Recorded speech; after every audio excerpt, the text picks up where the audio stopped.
নমস্কার, আমি ঝুমা দত্ত ক্রিয়েশন হাউসে তোমাদেরকে অনেক অনেক স্বাগত। আমি যেভাবে চিকেন কষাটা তৈরি করি সেটা তোমাদের সঙ্গে শেয়ার করছি।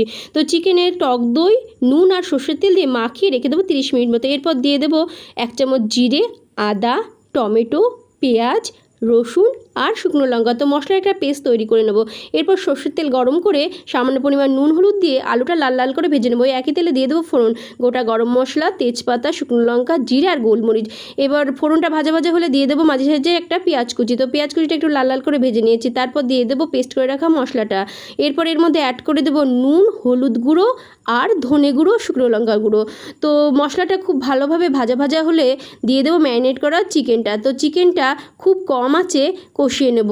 এরপর দিয়ে দেবো এর মধ্যে আগে থেকে ভেজে রাখা আলুর টুকরোগুলো। ফ্লেভারের জন্য দিয়ে দেবো কাঁচা লঙ্কা। তো ঢাকনা দিয়ে ঢেকে 15 থেকে 20 মিনিট মতো রান্না করে নেবো। আর নামাবার আগে ছড়িয়ে দেবো গরম মশলা গুঁড়ো। ব্যাস রেডি চিকেন কষা।